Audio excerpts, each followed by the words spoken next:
mouvement 3S tey jii alhamdulilah dañuy féete suñu 1 an vraiment 1 an moom si loo ko wax moom dañ naan matul dara sax mais yàlla da cee def barke ba nga xam ne ci 1 an bi fii ma toog di wax ak yow mënuma xam lan lañ si réaliser ndax bëriwaay bi si action yëpp si ay action citoyenne si ay social si wàllu cadre de vie si ay forum ci ay prix ñu décerné yooyu yëpp dafa nekk yoo xam ne si en 1 an bi mouvement 3S loolu yëpp réaliser na ko ci. Et que vraiment ne bu ñu demee ba ñuy décerner si parmi les 20 mouvements les plus influents du Sénégal su ko defagul at vraiment loolu nekk na lu am solo da ci biir moom yàlla dimbali nañu si ñu am suñu récépissé ba nga xam ne état bi reconnaître nañu ñu yoraat ñu yeneen diplôme yoo xam ne lépp lu ñu ko may mooy liggéey sur le terrain parce que ñun loolu lañ gëm suñu cadre de vie fu ñu toll rek duñ ko bëgg a bàyyi mu nasaxal loolu moom moo tax tey jii nii vraiment loolu yëpp ñu réaliser ko. si day xaw a métti nag parce que comme ku fi jógee léegi suñu panel li mu wax rek yàlla daf ñoo dimbale ba ñuy door mu nekk suñu ginnaaw dañuy tete tey jii nii fu ma dem si presse dañ may laaj mouvement 3S ñan ñoo koy financé kan moo koy financé ban politicien ma leen mouvement 3S politicien financé wu ko mouvement 3S benn panel lañ am c'est un commandant de yor statut politique moo nekk suñu ginnaaw moo tax ñu am fit lu ñu taxawal rek dañuy xam ne dañ koy réaliser mais nag du ñàkk dañoo nekk si commune boo xam ne bëri na ay politiciens da ñëpp it bu ñu gisee mouvement bu dynamique dinañ ko xaw a jege du ñàkk tey jii ñu am événement comme événement bi kenn jël benn enveloppe am ne ah man de jàppale naa si loolu de wax dëgg moom am na ñu koy def du ñëpp de mais am na ñu koy def vraiment dañoo ngi leen remercier de passage mais nag ni ñuy fonctionner ak ni nga xam ne noonu la ñuy doxee vraiment suñu parrain rek moom mën nañ ne moo ñuy budget yi ñuy def yëpp moom moo koy jël ko en charge keneen ku ci barkeelu nag ñu nangul la ko parce que c'est un mouvement citoyen ñëpp am nañ ci droit bokk ci. ñun sax dama ne ñun premier passage bu ñu doon wax jàll nañ ko parce que tey jii nii nañ ne ñoo ngi si élection ay locales tey jii ñëpp engagé wu nañ tey jii képp koo xam ne ngay politicien ngay acteur citoyen ñëpp engagé wu nañ mais ba léegi nii mouvement 3S moo ngi respecté dynamique bi nga nekkoon mooy fexe taxaw si digg bi liggéey continuer liggéeyam. képp ku ñu jege si wàllu citoyenneté la ñuy liggéeyoo mais duñ liggéey yow si wàllu politique bi parce que engagé wuñ si parce que dañoo bëgg a nekk nit koo xam ne bu ñu amee événement ñëpp mën a ñëw bokk mais boo rangé woo benn côté rek nga commencé am noonu am ñu lay bay parce que sénégalais duñ la nangul ne boo féetee fenn duñ la nangu dañ naan kii de léegi si kee la far lu am dañ naan na dem ci moom ñun nag loolu la ñuy bañ moo tax dañuy respecté suñu dynamique kenn xamul nag de parce que muy man ma yow ëllëg lay yàlla def mais du nekkul si suñuy projet et que chaque jour ku ñuy signer partenariat si affaire citoyenneté wala si affaire liggéey mais nanguwuñu fenn engagé ak nit ci couleur politique parce que vraiment ñun jëf lañ xam da te see bëri politiciens yoo xam ne wax ji moo ëpp jëf bi quoi. waaw comme commune bi vraiment ñoo ngi commune Grand Yoff ñëpp xam nañ ne commune bu mag la de passage ñoo ngi nuyu monsieur le maire di nuyu benn jeune bu fa nekk boo xam ne vraiment kooku chaque bu ñu amee événement muy El Hadj Oumar moo yor affaire service technique bu mairie bi moom bu ñu amee événement moom muy xelam wala muy yaakaaram fenn wala muy poosam lu mu si mën moom dina ko si def vraiment kooku dañ koy remercier parce que nit lu mu la defal da nga koy wax mais nag dese nañ nag ak gis gars yi carrément ñu jàpp si mais nag ñun nekkul nit ñi dañuy dem si ñoom pour naan leen jàpp leen si ñun dañuy teg suñu affaire rek yónnee la carte invitation boo ñëwee xayrul boo ñëwul taxul yàlla dimbali ni dina am koo xam ne tey moom mooy couvrir moo tax duñ tàmm dem si ay nit ñu bëri di leen solliciter parce que dañ la siy yàpp loolu la ñuy bañ quoi. instant yi nii moom la ñuy wax fi may wax ak yow vision instant yi nii 2022 bii ñu dugg di si profité sa bonne et heureuse année à tous les sénégalais et sénégalaises mu nekk atum naataange fii may wax rek yow 2022 bi tey jii bu ñu amoon temps mën naa leen tegal projet yi nga xam ne bëgg nañ ko si liggéey parce que chaque jour rek dañuy xool tey suñ cadre de vie lii lañ defoon lan moo manqué ban touche lañ war a def d'accord léegi ñoo ngi ñuy commencé di solliciter ay écoles yi nekk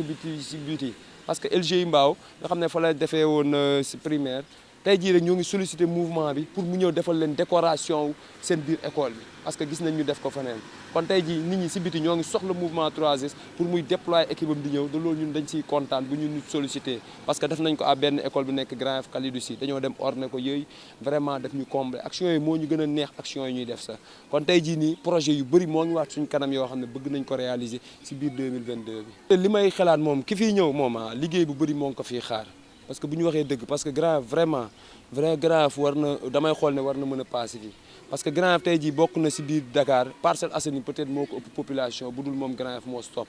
Grand Yoff nekk na si digg boo xam ne comme genre Sellebe yoon si Dakar ñëpp dañ koy wër nag kon Grand Yoff war na nekk benn pôle boo xam ne dafa war a mën a développer ñun moo tax ñun ñu yëngu si cadre de vie ñu ñun de bëgg nañ développer Grand Yoff mais suñu koñ la ñuy commencé bu ñu demee ba dajal suñu koñ dinañ jéem a xool jeunes yi nekk si yeneen koñ yi ñu jéem a jege parce que ñun xaar ñu kese ay commune ñoom ñu liggéeyal ñu Grand Yoff non non man gëwuma loolu man dama gëm ne ñun ñoo war a organiser wu ñun au sein si ñun commencé liggéey bi ñoom buñ gisee dinañ ne lii de ñun ñoom ñoo ko doon def defuñu ko ay jeunes a ngi koy def bu yàggee nga yey leen ñu ñëw jàpp si man noonu laa gëm mais man du ma xaar naan damay xaar commune mu ñëw di ñu defaral wala di ñu baleel suñu kon ma xam ne du bale parce que notion boobu noonu gars yi bëri amuñu ko moo tax man damay appel tous les citoyens de Grand Yoff ñu gën a mobiliser gën a bëgg seen dëkk politicien bu ñëw bu la waxee lu yenu maanaa xam nga ko bu yenu maanaa bàyyil mu dem da ngeen jóg takku njëkk a liggéey seen kon ñu doog leen si fekk di gërëm ñëpp di remercier suñu parrain mi fi jógee léegi di ko ñaanal gudd fan ak wér parce que ñun loolu rek lañ ko amuluñ ko beneen kii boo xam ne mën nañ ko wax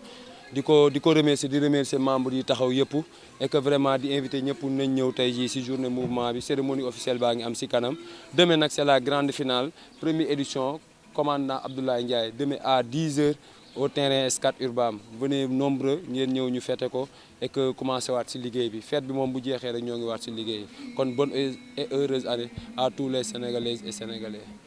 Je vous remercie de votre présence pour venir couvrir cet événement. Je remercie le parrain qui vient tout juste de faire une interview ainsi que le président. Et avant tout, je vous souhaite une bonne et heureuse année à tous les Sénégalais et Sénégalaises, que cette année soit une année de bonheur, santé, prospérité et de paix, surtout de paix pour l'ensemble du territoire national. Donc le mouvement 3S, c'est un mouvement civique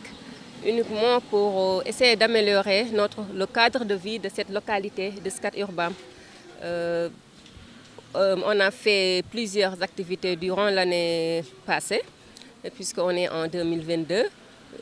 Concernant le désablement, concernant la décoration des quartiers, concernant des kits scolaires qu'on a distribués dans les écoles primaires. Concernant aussi, on a fait aussi des activités au niveau de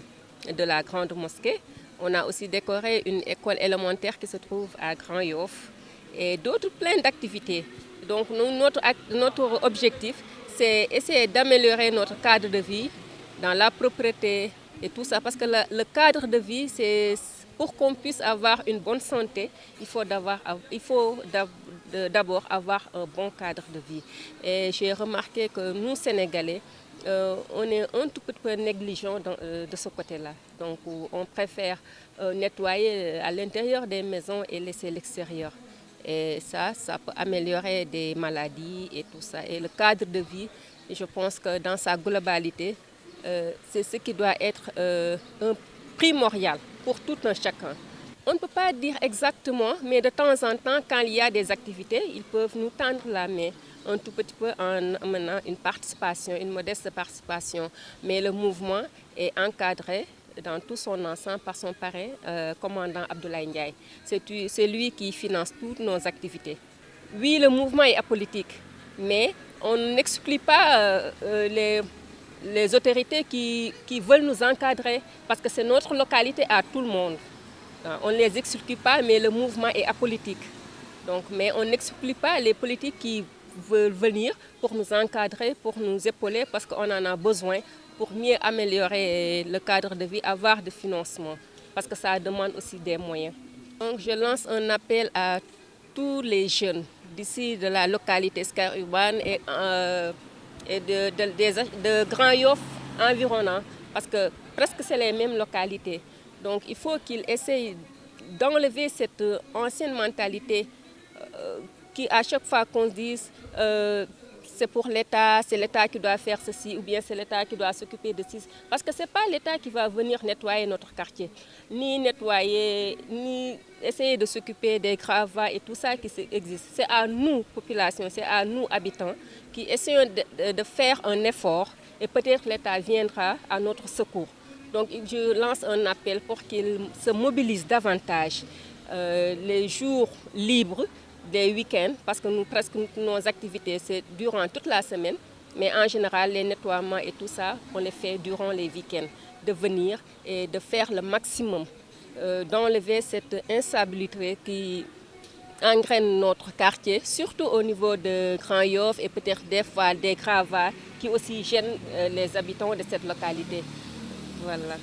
Je vous remercie.